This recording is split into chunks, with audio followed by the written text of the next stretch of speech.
আগে খুনি হাসিনার বিচার নিশ্চিত করতে হবে, আগে ওবায়দুল কাদেরের বিচার নিশ্চিত করতে হবে, আগে আসাদুজ্জামান খান কামালের বিচার নিশ্চিত করতে হবে, আওয়ামী লীগের কমিটির লিস্ট ধরে ধরে বিচার নিশ্চিত করতে হবে।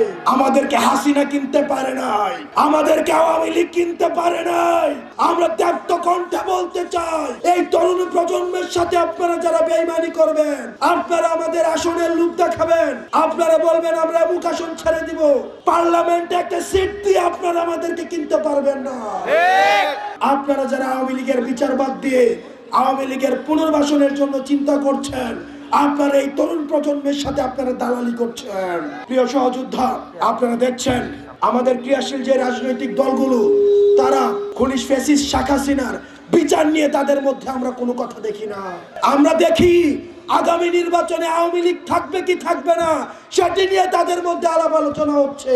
আওয়ামী লীগকে কিভাবে নিষিদ্ধ করা যায় সেটি নিয়ে তাদের মধ্যে কোনো আলাপ আলোচনা নাই, কারণ তাদের মধ্যে ভোট ব্যাংকের চিন্তা রয়েছে, তাদের মধ্যে আওয়ামী লীগের ব্যবসার চিন্তা রয়েছে। আওয়ামী লীগের পুনর্বাসনের মধ্য দিয়ে আওয়ামী লীগের ব্যবসাগুলোকে তারা দখল করতে চায়, আওয়ামী লীগের রাজনৈতিক কাঠামোকে তারা দখল করতে চায়। আমরা তরুণ প্রজন্ম স্পষ্ট ভাবে বলতে চাই, আওয়ামী লীগ নির্বাচনে আসবে কি আসবে না, আওয়ামী লীগ পলিটিক্যালি ফাংশন করবে কি করবে না, এই আলাপ আলোচনা অনেক পরে। আগে খুনি হাসিনার বিচার নিশ্চিত করতে হবে, আগে ওবায়দুল কাদেরের বিচার নিশ্চিত করতে হবে, আগে আসাদুজ্জামান খান কামালের বিচার নিশ্চিত করতে হবে, আওয়ামী লীগের কমিটির লিস্ট ধরে ধরে বিচার নিশ্চিত করতে হবে। যারা বাক স্বাধীনতা হরণ করেছে তাদের বিচার নিশ্চিত করতে হবে, তারা জুলুম কায়েম করেছে তাদের বিচার নিশ্চিত করতে হবে। আগে তাদের বিচার নিশ্চিত করা হবে, তারপরে ওই আলোচনা আসবে যে আওয়ামী লীগ পলিটিক্যালি ফাংশন করবে কি করবে না।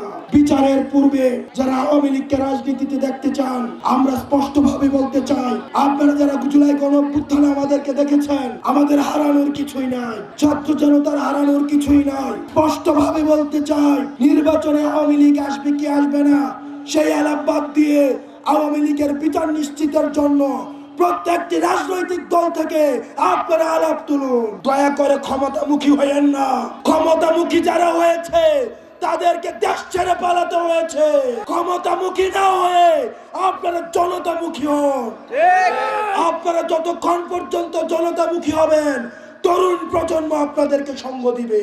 হাসিনার পথকে আপনার অনুসরণ করার প্রয়োজন নাই, আপনারা ক্ষমতা কাঠামোকে অনুসরণ করার প্রয়োজন নাই।